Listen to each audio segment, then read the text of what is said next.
Bonjour à tous, on se retrouve aujourd'hui pour l'essai d'une voiture qui est possible grâce à la concession Squadra Veloce, l'Alfa 4C.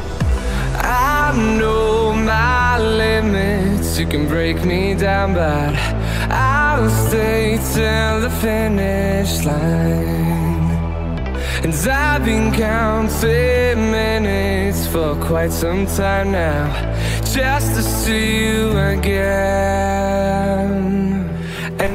Avec son moteur 1.8 turbo, avec son châssis carbone de 65 kg et ses berceaux avant et arrière en aluminium, son pédalier de course avec un poids maîtrisé de moins de 900 kg, ça en fait un petit kart sur route homologué. Alors la 4C elle est sortie déjà depuis un petit moment. Alors pour moi la 4C c'est le renouveau d'une marque au niveau des lignes, au niveau du défi technique, au niveau de la performance. Ça faisait longtemps avant la sortie de la 4C qu'ils n'avaient pas sorti un véhicule comme ça. Bon bah on se retrouve dans la 4C. On se retrouve dans la 4C, oui. C'est une voiture qui a été complètement conçue, dédiée à la performance. Aucun compromis. La seule chose qu'on a recherché c'est la performance. Alors en sport mécanique, que ce soit voiture, moto, avion, hélicoptère, ce que tu veux, vélo, le maître mot c'est la légèreté. Plus on est léger, plus on est performant. Là en plus celle-là elle a un châssis en carbone de 65 kg avec deux berceaux avant et arrière en alu. Exactement, exactement, tu l'as compris. On a pris la plus grosse pièce de la voiture, la plus lourde, la plus conséquente. On l'a faite en carbone, le châssis, et on se retrouve avec une auto dans une gamme de prix incroyable avec un châssis carbone. Elle est quelle gamme de prix? Celle-ci, on est aux alentours de 65 000 €. Voilà. Ça peut être un peu moins, un peu plus en fonction des options. Mais un châssis carbone à 65 000 €, c'est tout à fait incroyable. C'est pas courant. C'est pas courant. Le premier prix d'un châssis carbone sur le marché, on est aux alentours de 180 000 €.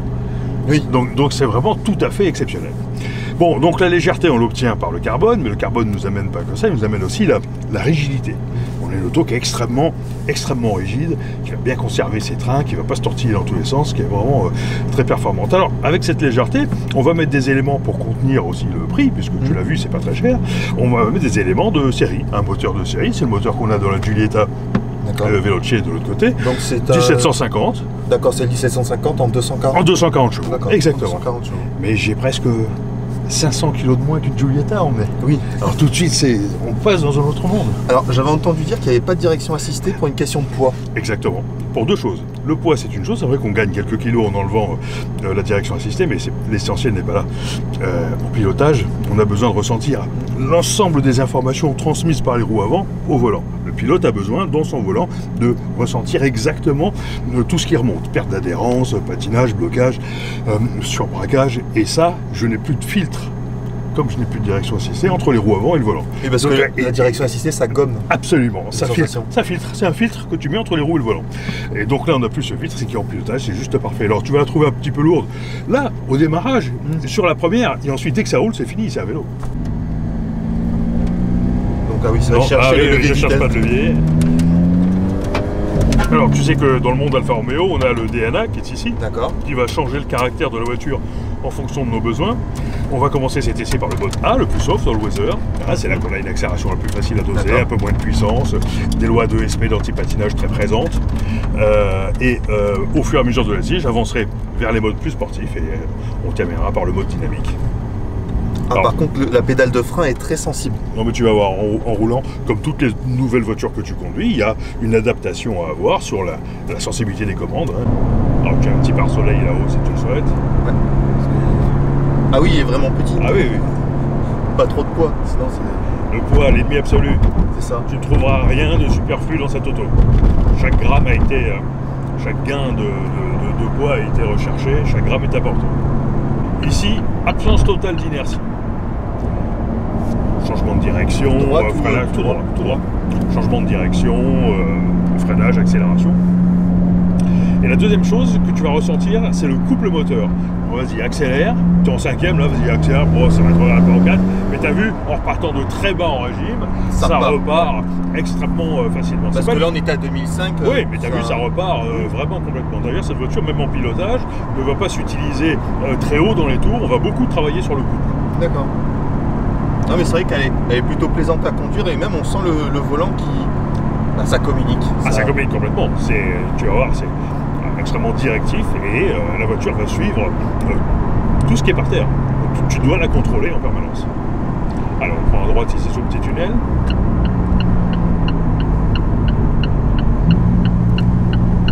Alors, par contre, je fais un peu attention parce qu'elle est quand même plutôt large au niveau du format. Oui, c'est l'impression qu'on a à l'intérieur, mais elle n'est pas si large que ça. Hein, cette auto. Vas-y, en restant sur ta gauche. Vas-y, si tu restes sur ta gauche, c'est pas de problème. Voilà. Ok.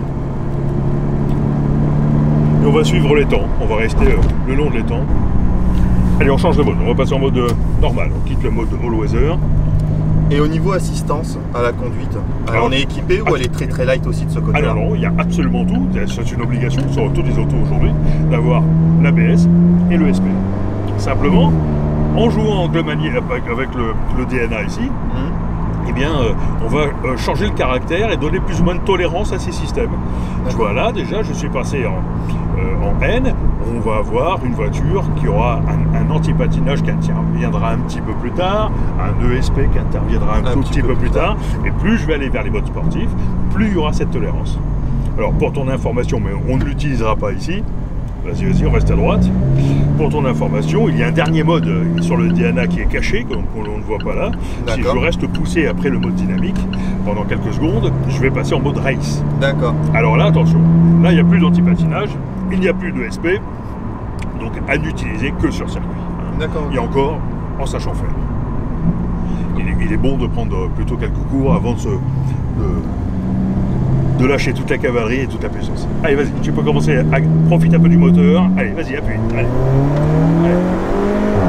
Voilà. Bon, on va couper. Tu sens?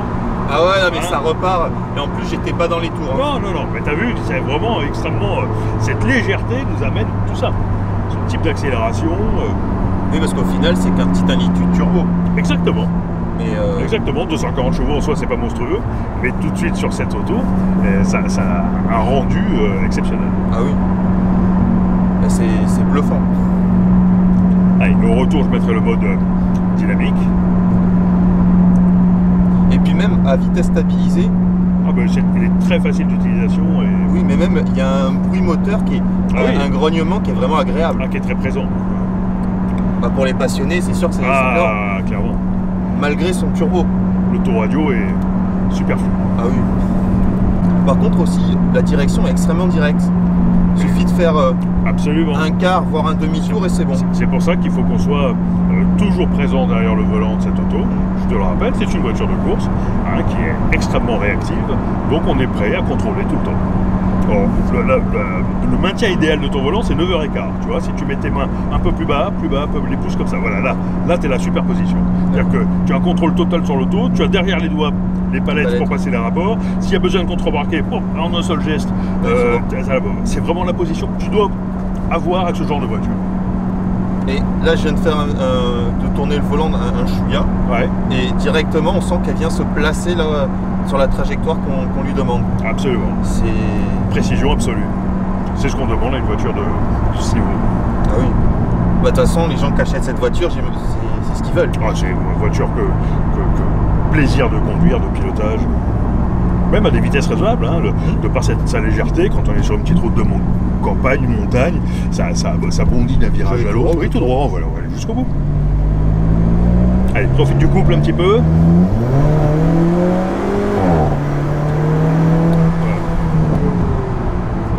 Ça pousse. Et là, on n'est pas en plus en mode dynamique. Non, pas encore. Pas encore. Allez, au retour, on va aller jusqu'au prochain rond-point. Sur le retour, je te positionnerai le mode dynamique. Non, parce qu'on sent que les rapports, ils montent pas tant que ça dans les tours au final. Elle n'a pas besoin de monter très haut dans les tours. Et je la passe en mode dynamique.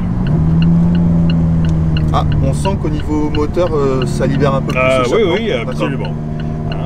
Ouais, d'un coup, c'est plaisant. Alors, on va être totalement dans l'ambiance. Ouais, beaucoup plus que dans le mode... comment il s'appelle le mode juste avant? Neutre. D'accord. Allez, tiens bien ton volant, 9h15. Allez, tu peux commencer à accélérer. Alors, n'oublie pas que tu as des très bons freins aussi. T'hésites pas. Tu n'hésites jamais avec tes freins. Si tu as besoin, tu peux écraser les freins dans n'importe quelle circonstance. Sur le sec, sur le mouillé, en virage. Aucune précaution à prendre. Tu as besoin de freiner, tu écrases les freins. Oui, j'ai vraiment l'impression, j'ai pas eu l'occasion d'appuyer très fort dessus, mais dès qu'on effleure la pédale, on sent qu'ils sont là. Bon, on va le faire, on va appuyer très fort sur les freins. On va voir ce que ça donne. Vas-y, laisse partir un petit peu les voitures devant. Rétrograde. Vas-y. Tiens bien ton volant 9h15. Ah oui, d'accord. Allez, accélère, vas-y, fort, à fond. Allez, à fond. Écrase. Encore. Freine fort, voilà. Et relâche. Ouais, Voilà. il y a la GoPro qui a bougé. Ah, pardon. Non, mais c'est pas grave. Ah, Ça là, montre à quel point là, c'est tu vas efficace. prendre un G1 au freinage. D'accord. Ah, si tu appuies très fort. Donc, D'accord. ça peut faire bouger la GoPro.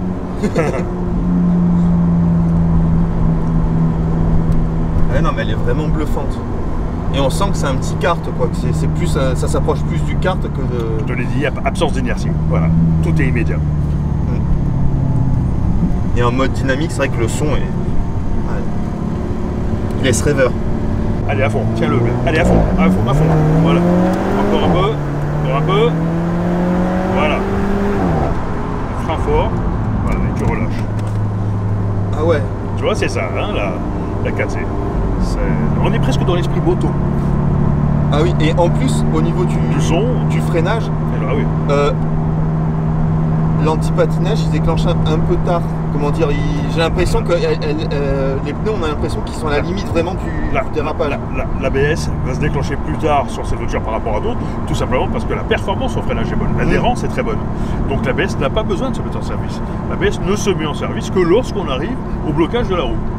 Et puisque sur ce type de voiture, le blocage de la roue va être retardé de par la légèreté, la performance et l'adhérence, eh bien l'ABS, tu vas le sentir très tard, effectivement, par rapport aux autres voitures.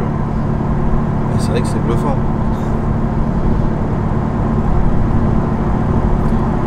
Et puis en plus, vu sa légèreté et la taille de son moteur, c'est peut-être pas un grand coffre pour s'en servir au quotidien, mais on pourrait presque s'en servir au quotidien. Ah, c'est très utilisable, tu vois, je te l'ai dit, c'est une voiture de course, mais ça reste complètement utilisable, c'est pas compliqué à rouler, même avec le mode automatique, tu es confort.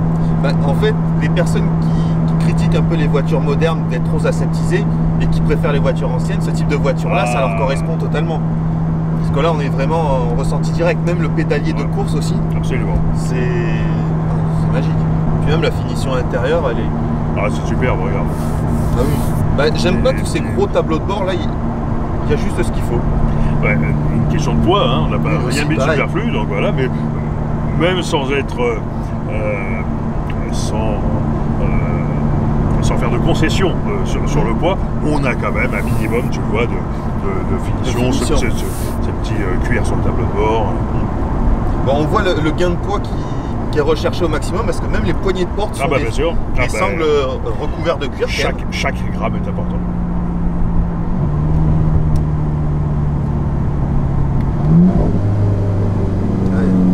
Ce son.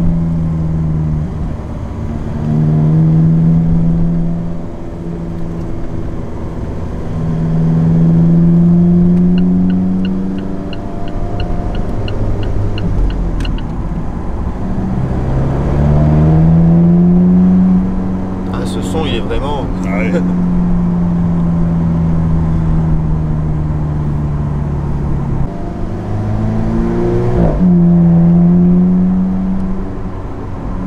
En fait, au final, moi personnellement, je roulerais quasiment jamais en mode neutre. Rien que pour le son, le mode dynamique, à part peut-être pour rentrer chez soi pour éviter que les voisins gueulent, mais... Alors, on n'est pas toujours en recherche de performance. Quand tu es par exemple en circulation urbaine, comme ça, bah, tu as une accélération qui est plus facile à gérer sur le neutre que sur le dynamique. Ça demande un petit peu moins de concentration. Oui. Peut-être sur autoroute voilà. pour... on n'est pas toujours en recherche de performance et d'ambiance exclusivement sportive. De temps en temps, on a besoin d'être un petit peu plus tranquille. Donc, dans ces cas-là, on passe sur les modes plus soft. Là, on est sur une route qui est un peu plus abîmée. Ouais. Et on ressent vraiment dans le volant que dès qu'il y a un trou ou quoi, que le volant il tire. C'est impressionnant comment on lit la route avec. Tu as dit le bon mot. Ça lie complètement la route. Voilà. C'est ce qu'on demande à ce genre de voiture, hein, d'avoir une précision totale du train avant. Non, mais elle est vraiment bluffante. Mais en fait, je retrouve ce que j'attendais de trouver dans cette voiture. Ils l'ont présenté et vendu comme comme une petite voiture de course. Et c'est le cas. Et c'est ça, c'est vraiment... Sans aucune modification, on la prend, on la sort de la concession, on la pose sur un circuit, aucune modification, de rien. Et on enchaîne les week-ends de circuit, on sort tout de suite à droite. Et tout en étant utilisable au quotidien. Exactement. On peut aller par la route sur le circuit, se faire le week-end de pilotage et rentrer tranquillement par la route. Sans user de pneus ni de plaquettes de frein. Oui, parce qu'elle est légère. Parce qu'elle est légère et donc il y a un coût d'exploitation qui est presque ridicule sur cette voiture. Bon, je viens de sortir de la 4C, elle est monstrueuse. C'est comme on dit, hein, c'est un petit kart léger, efficace, tout communique, c'est un régal. Si vous avez la possibilité, essayez-la. Et en plus, oui, comme il disait le vendeur, c'est un châssis carbone qui est quand même abordable, c'est le moins cher du marché. En gros, pour se donner une idée, c'est un peu l'esprit Lotus, petit moteur performant et légère, sauf que c'est carrossé et fabriqué par un Italien. Et ça, c'est fort. Aussi, Alfa avec la 4C, ils essayent de ne pas vous faire oublier que c'est un châssis en carbone. Sur toute la voiture, vous allez retrouver rétro, pourtour de compteur, partout où ils le peuvent, des éléments en carbone. Aussi dans les optiques, pour bien vous rappeler que c'est une voiture légère et sportive. Et encore merci à la concession Alfa de Montpellier, la Squadra Veloce, pour cet essai qui est magique. J'espère que cette vidéo vous aura plu. Donnez-moi votre avis dans les commentaires sur la 4C. Et si vous avez aimé la vidéo, un pouce bleu. N'hésitez pas à partager. Et à la prochaine. Le ministère de la Transition écologiste et solidaire t'invite à mettre un pouce bleu et à cliquer au centre pour t'abonner.